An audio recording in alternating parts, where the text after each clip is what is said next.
બોલો હરિકૃષ્ણ મહારાજની. પરમપિતા અક્ષરધામના અધિપતિ, આપણા સૌના ઉપાસ્ય ઈષ્ટદેવ આરાધ્ય હરિકૃષ્ણ મહારાજ, લક્ષ્મીનારાયણ દેવ, દ્વારકાધીશ, રણછોડરાયજી, રાધાકૃષ્ણ દેવ, માતા પિતાની સાથે વાસુદેવ નારાયણ, તમામ સ્થાપિત દેવો,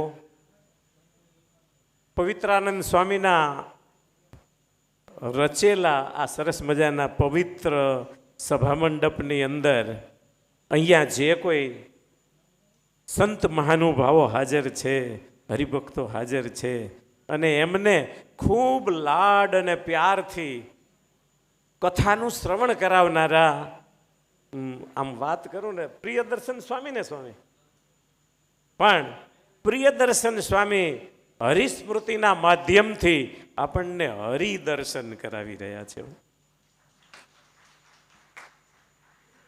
સ્વામીને મેં પહેલી વખત સાંભળ્યા, પણ થોડોક મને આમ ગર્વ હતો કે હું બહુ સારી કથા કરું છું સ્વામી. પણ આજ આ સ્વામીને સાંભળ્યા એટલે એમ થયું કે આ તો સાક્ષાત કથા કરે છે. જાણે મહારાજ અહીંયા જ દૂધ પીતા હોય કે ઘી પીતા હોય ને આપણે બધા નિહાળતા હોય ને એવું પ્રત્યક્ષ દર્શન કરાવતા સ્વામી પ્રિયદર્શનદાસજી, સંતો, આદરણીય ભક્તજનો અને ભગવાનના લાડીલા તમામ નાના મોટા આબાલ વૃદ્ધ જે કોઈ ભક્તો આ રસપાન કરી રહ્યા છે, તમામ ભક્તોને મારા હેતથી જય સ્વામિનારાયણ.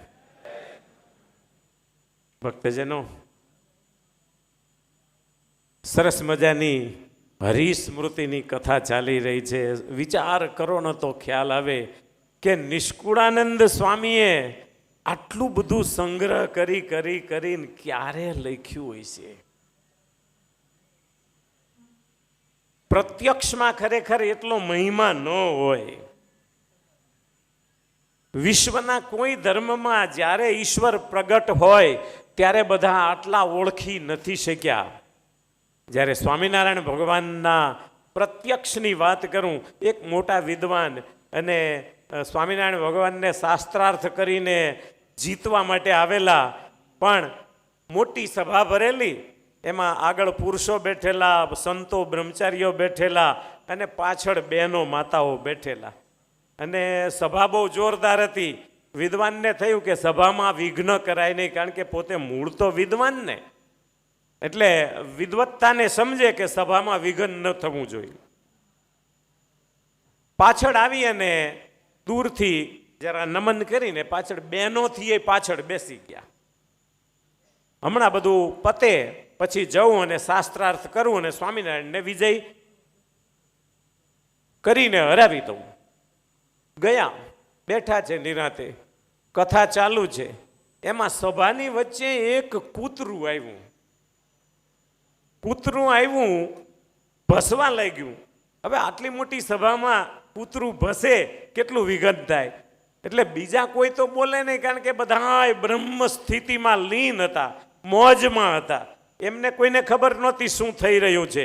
પણ શ્રીજી મહારાજે જ્યારે જોયું કે કૂતરું વચ્ચે સભામાં વિઘન કરી રહ્યું છે, મહારાજે બરાબર બાજુમાં હાથ નાખ્યો ને એક કાંકરો હાથમાં આવી ગયો. કાંકરો લઈને મહારાજે કૂતરાને ઘા કર્યો. કૂતરાને વાગ્યું નહીં, પણ કૂતરું ભાગી ગયું. કૂતરું ભાગી ગયું, પણ એ પથ્થર દળતો એક ડોશીમાં બેઠેલા અને એ માજીના બાજુમાં જઈને પડ્યો. એટલે ડોશીમાં છેલ્લે જ બેઠા હતા ને એ પેલો પથ્થર હતો ને એ લઈ લીધો. લઈ આંખે અડાડ્યો, છાતીએ અડાડ્યો, અને પછી એ પથ્થરને હાડલાના છેડે બાંધી લીધો. અને જેવો એ હાડલાના છેડે બાંધ્યો એટલે પેલા વિદ્વાને આ નજરે જોયું, કારણ કે અહીંયા જ બેઠા હતા. છેલ્લે જોયું, ડોશીમાં પાસે જઈને ધીરે રહીને પૂછ્યું કે માજી, આ કાંકરો કેમ લઈ લીધો તમે? તો કે આ તો મારા વાલા ભગવાન ઘનશ્યામનો પ્રસાદીનો કાંકરો છે. આને હવે હું કાયમ મારા ઘરે કબાટમાં રાખી પૂજાના ટાઈમે પૂજા કરીશ, એની આરતી કરીશ, એની પૂજા કરીશ. મારા વંશ પરંપરામાં આ કાંકરો પ્રસાદીનો દઈને જઈશું. તે પેલા વેદવાનને થયું કે ઓહો હો કૂતરાને ઘા કરીને તગેડવા માટે થઈને કાંકરો નાખે ની કાંકરા પૂજાતા હોય તો એમાં મારે શાસ્ત્રાર્થ ન કરવાનો હોય, અહીં તો મારે મસ્તક નમાવી દેવાનું હોય. અને સભામાં જઈ ભગવાન સ્વામિનારાયણના શરણાગત બન્યા અને આશ્રિત બની એકમાત્ર નાની વાતમાં એણે પોતાની શરણાગતિ સ્વીકારી લીધી ભગવાનની. એવા એક એક કાંકરા જેના પૂજાતા આજ તમે જુઓ આ વડતાલમાં હજી મ્યુઝિયમ બને ને પછી આપણને મહિમાની ખબર પડશે કે કઈ કઈ વસ્તુ ક્યાંથી આવી છે અને કેવી કેવી પ્રસાદીની વસ્તુઓ છે. એ બધી પ્રસાદીની વસ્તુઓ વડતાલમાં, અમદાવાદમાં, ભુજમાં, બધા ગઢડા વગેરે ધામોમાં કેટલી બધી પ્રસાદીની વસ્તુઓ સંગ્રહાયેલી છે. આમ આગળ જોઈએ ને તો કંઈ એવા એટલા બધા કોઈએ પ્રસાદીના પદાર્થોને સંગ્રહ કરીને રાખ્યા હોય એવું ઓછું બન્યું છે.